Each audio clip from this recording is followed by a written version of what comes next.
Dear Fox Hunters, since the global launch of Duet Night Abyss, we have been truly moved by your warm support and active participation. Thank you for your attention and love of our game.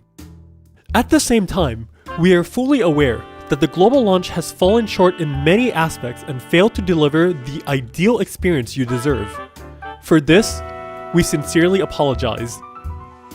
Through social media, communities, customer service, and in-game surveys, we have carefully collected and reviewed your feedback. We are genuinely grateful in every valuable suggestion you have provided. Good morning, Burbs. My name is Azalaira, and the Duet Night Abyss team has finally responded. In only 3 days after the launch, we already have a roadmap of what's to come and many clarifications on issues that were previously unknown to us. But before we go on with anything else, there is a token of apology from the devs. They have sent 10 prismatic hourglasses which you can use on the Psyche skin, 200 secret letter clues, and 5 copies of the Commission Manuals Volume 3, which is the 800% extra rewards one. You can receive them through the in-game mail right now. Anyways, on the screen right now is timestamps for sections that I'll be talking about. So please feel free to skip around to see whatever you want to know. Without further ado, we're going to start with talking about new characters and weapons as well as their acquisition details. Many of you have asked about obtaining new characters and Intron sources. Here's a clearer breakdown using Psyche and Fina as examples. When Psyche is released, you can obtain her secret letter through the Immersive Theater. When Fina is released, she will replace Psyche in the Immersive Theater, while Secret Letter Psyche moves to Nocturnal Echoes. One existing character's secret letter in Nocturnal Echoes will then move to the Exchange Shop. As more characters join, Secret Letter Psyche will eventually move to the Exchange Shop after about 3.5 versions. Before that, it remains available in Nocturnal Echoes. The same applies to weapons first available in Immersive Theater. The specific schedules will be updated through future announcements. Each version will add secret letters for one melee and one ranged weapon to the Exchange Shop, purchasable without limit using secret letter clues. Besides fixed rewards, secret letter clues will now have a chance to drop from enemies in all Commission gameplay, with rates increasing alongside your trial rank. Drop info has already been added into the game. I know some people might question what exactly 3.5 versions mean, so I will clarify this. Each version has 2 character releases on a 28-day cycle, which means one version is 56 days. A 0.5 of a cycle is 28 days, so effectively the 0.5 is just 28 days after the patch starts. So if version 1.0 is when Psyche is released, version 1.1 is the first version, 1.2 is the second version, and 1.3 is the third version. So in patch 1.3, after the first 28-day cycle, whenever the second character on the second half of patch 1.3 drops, Psyche's secret letter will be moved to the shop permanently where you can exchange with all the other characters. And her weapon, LPD's Abound, will also be there as well. Which means that Fina, the character that will be arriving on the second half of 1.0, will be releasing in that shop exactly on version 1.4, which is exactly 3.5 versions after her debut on 1.0's second half. I hope this clears up some misunderstandings, and I suppose I cannot wait for version 1.4 to max dupe my Fina. The next topic that we'll be discussing is the mobile graphics and controls. We have received extensive feedback on mobile visual quality and control experience.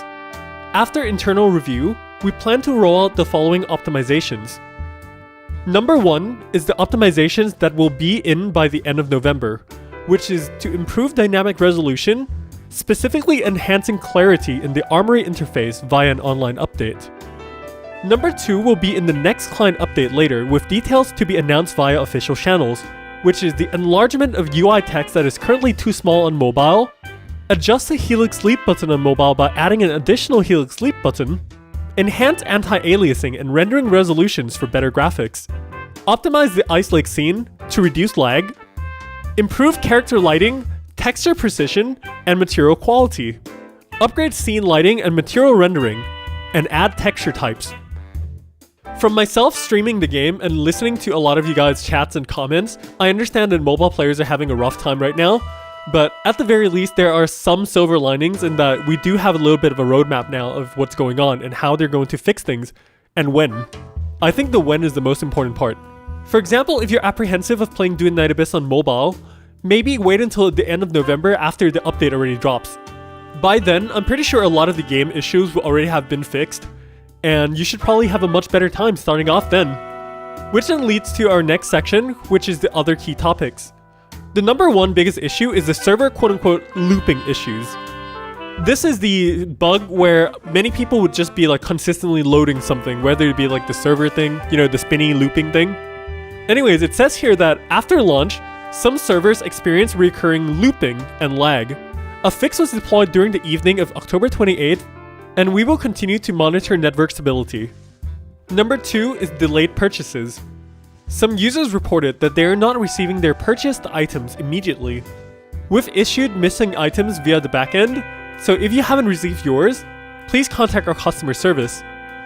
Next is the controller support improvements. Some controller recognition and input issues are known. We have planned fixes in the upcoming versions and are developing mobile controller adaptation, with the last one here being crashes and progression blocks.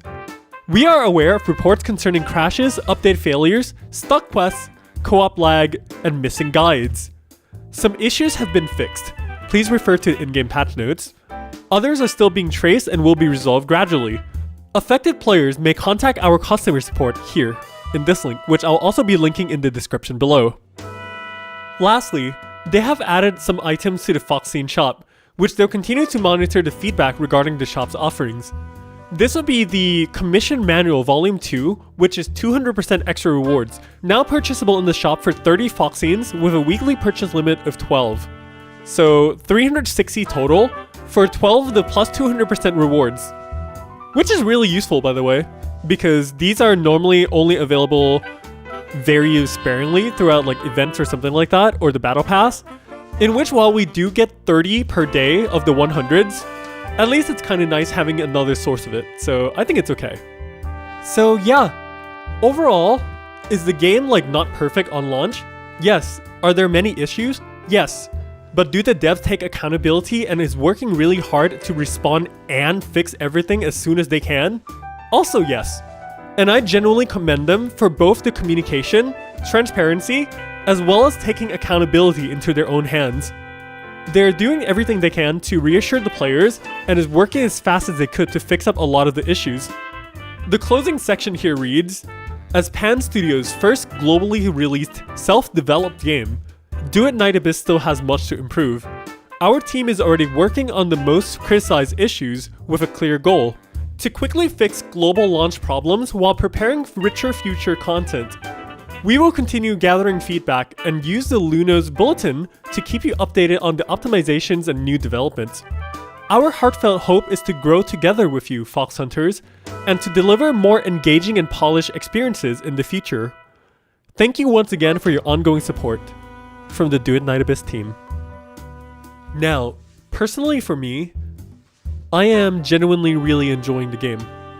Regardless of whatever happens with the release, I think it's normal that there's bound to be many issues, but to me what marks a great dev team is that they're working really hard to solve all of these issues, facing them head on, and be very transparent with the community.